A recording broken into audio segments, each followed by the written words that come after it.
Hi, guys. Today, I'd like to talk about something that is so close to my heart, and that's home ownership. But I'm going to look at it today from a different angle. I'm going to look at it home ownership or buying a home or building a home for people who are in the diaspora. And that's basically Africans who have decided for whatever reason to move to Canada, and then after a year or two or whatever number of years, you decide to uh, venture out and build a home back in Africa or wherever you come from. And that's basically not just people from Africa, but it could be from any other countries as long as you are not originally born in Canada. The reason why this is close to me, something that I would like to first deal with, is because I realize a lot of mistakes, in my opinion, that people make when they do something like that. Most people, when they come here, maybe you're starting out from scratch and you decide out of your hard earned money to build a home back home. Maybe you're working two, three jobs or one job, long hours, things like that. And you're starting out in your field and you take your hard earned money and you decide to go and build back home because, you go like, oh, I don't want to stay here forever. I'm going to move back home. I mean, that's good intentions, but some of the mistakes I'm not saying it's a bad thing, but I'm just saying like some of the things that I'd like to point out, some of the things that I think to watch out for and maybe to rethink it.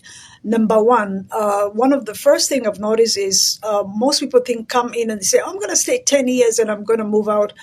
What you forget is once you plant your foot here, you start in your work and you start to move up and you start to build roots and maybe you start a family here. It becomes harder because how do you now plant your family back and say, you know what, let's go back, or you guys stay here and I'm going to go there, or whatever plan that you have. It becomes harder. It's easier said than done. So what happens is now you've sent back this money that you're building a house back in Africa, but here you're renting, your family is renting, and you built this big, humongous house back in Africa or India or Philippines or whatever country you're from. So it's basically, I'm sure some of you have had that thing of having one leg here and one leg outside. It's very hard to progress in this part of the world when you do something like that. Because what happens is you're neither prospering here or prospering there, because you got to put your two foot, especially in your early days, together in one spot and try and move ahead, because it takes time and effort. But if you're thinly spread out, it becomes difficult. So that's just something to watch out for. It's not a bad thing to do that, but what that does is it drags you out, your period of growth, it drags it out longer. Then the second thing I've noticed is that a lot of people, accumulate, for example, 30, 40, 50,000.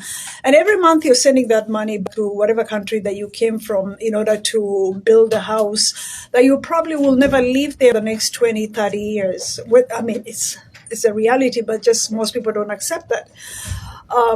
Especially if you just came out, from wherever you came from. So you're busy and will be sending 1,000, 2,000 to send to build a house, maybe 2, 3 bedrooms, 4 bedrooms house, most probably 2-storied home back home while you're renting here. So I'm going to point out the mistakes that I think, in my opinion, in that. Number one, you're building in a place that you probably will only go for a month or two at the most, or maximum 3. Even that, I'm even being generous when I say 3. So for the next 10, 15 years, you'll only go there for a month or two. And you put 100,000 to build something there. And most probably, you cannot leave it empty, so someone else is living in that house where you and your family here are getting by because you've taken a lot of your income in order to send it there. So you're surviving by less and you're living in your rental here, or even if you own something here. The pitfalls in that is that house, someone else is living in it. It's not increasing in value. If it is, it's not that much when you compare it to Canadian dollar here, or if you're in the US, compare it to US dollars, as opposed to if you had that property here, how quick that property would appreciate. The other thing that I notice is that If you took that money and you put it in the stock market, I mean, forget about even buying a house here, because some people say, I don't want to buy here. Okay, if you took that 2,000 or 1,000 and you put it in the S&P 500, you put it in the stock market in the next 10 years, you'll get more value for your money and you'll be in control of your money, and you could remove it without penalty. You put it in a TFSA or 401k or anything, or even invest it in RSP for your kids. You'll have more value for your money, as opposed to you going to build that house in Africa where you're probably only going to spend a month or two. Yes, it will give you that intrinsic value. You'll feel good for that 1-2 months. You go back home and you feel like you're the king or the queen. People praising you for building that house, but then when you come back, if you really sit down and rationalize it, it doesn't make sense. I know a lot of you will disagree with me, but it's just throwing money away, especially if you are in your 30s, you're in your 40s, or even early 50s. If you have no plan to go back home in the next 5 years, building that house over there and leaving it to stay there, and even if you say that you're renting it, come on, let's be honest. You cannot get that money back. You're just throwing it down. If you accept that you're throwing your money away, that's good. But if you call it an investment, it is not an investment, in my opinion. So, in my opinion, if you ask me, if you know you're going to be here in the next 10, 15, 20 years, put your money.